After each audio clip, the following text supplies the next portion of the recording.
Hi there, Jeff here from the Wetsuit Centre, talking to you today about the Rip Curl Dawn Patrol in a chest zip. So if you've read the review, or watched the review on the back zip, this is essentially the same suit, obviously just with a slightly different entry system. We'll run through the suit with you though, a few fundamental changes from last year.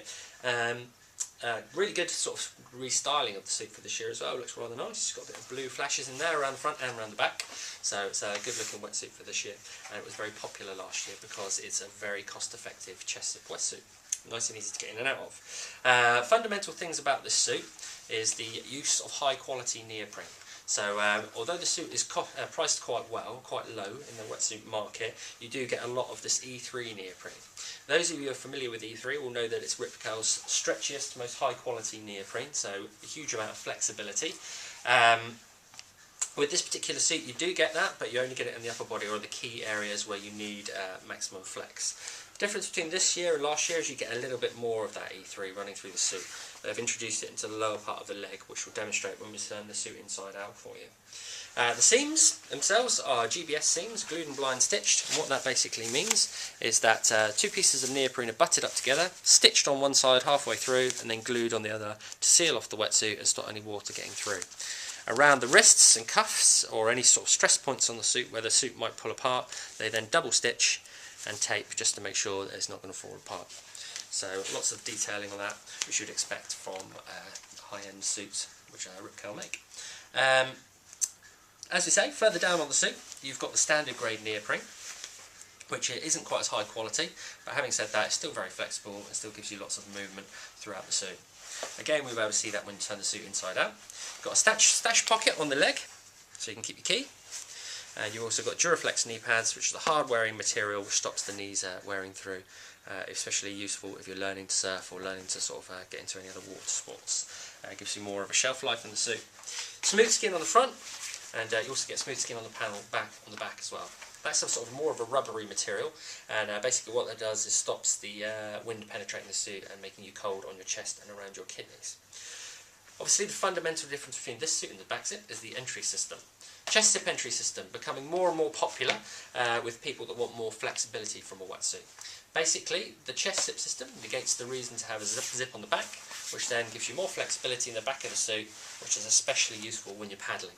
Okay, so it frees up the back panel there. It's also quite good at keeping out water because you've got an unbroken seam around the collar, whereas you do with the back zip, obviously it breaks it, and although the Velcro systems are very good at sort of creating a good seal around the neck, obviously having one piece is obviously going to make it more effective. The way this chest zip works, very straightforward.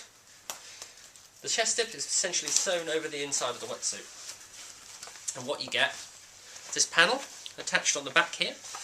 The inside of the suit is brought up nice and high, so that when this is pulled up over, it creates a seal around here so no water can get through, and then the zip comes across the front and clips down, and so basically any water is not going to come up through here into the collar, and any water that does come through is met with these panels which are brought up nice and high and then drained out the side of the chest zip system here, or through the drain holes on the front there.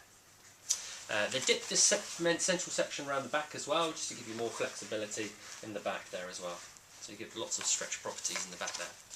Bring this up and over the head. A lot of people have sort of reservations with chest zips because they're harder to get on and off. But having said that, with this particular system, because it's only locked on the back, that allows you to open up the suit really, really wide to get in. And so effectively you've got a nice big entry system there. What you can do as well is you can turn the suit inside out, halfway down, so you can just slip it on like a pair of trousers almost, and basically then pull the chest zip system up and over your head. While we're here, what I'll do is turn the suit inside out for you, so you can have a little look inside and see what's going on, which is always a good practice, because this is really where a lot of the technical features actually lie, which is what you're spending your money on. Okay, so turning the suit inside out, all the way, you can start to see the grey material. Now the grey material is that E3 neoprene which we talked about. Basically the E3, as I said before, is the Rip Curl's highest grade neoprene.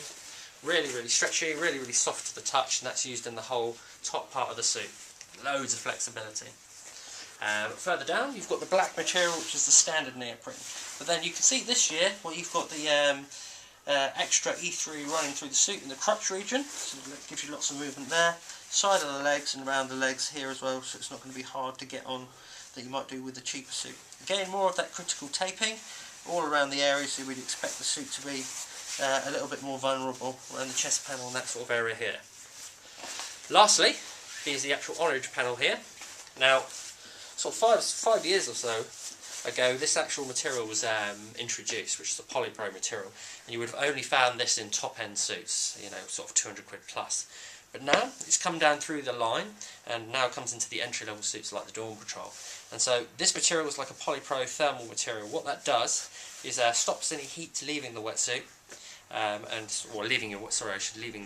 leaving your core area. Heat that's being lost from your body is then retained inside the suit by this sort of furry panel, much as in the way that thermal underwear works. And so that does a lot in terms of keeping you warmer, keeping your core area warmer, which is obviously going to keep your extremities warmer as well. So that's essentially everything going on with this year's Rip Curl Dawn Patrol chest zip. Really down to preference, but it's a fantastic, between the chest zip and back zip, but definitely a fantastic chest zip wetsuit at a very low cost.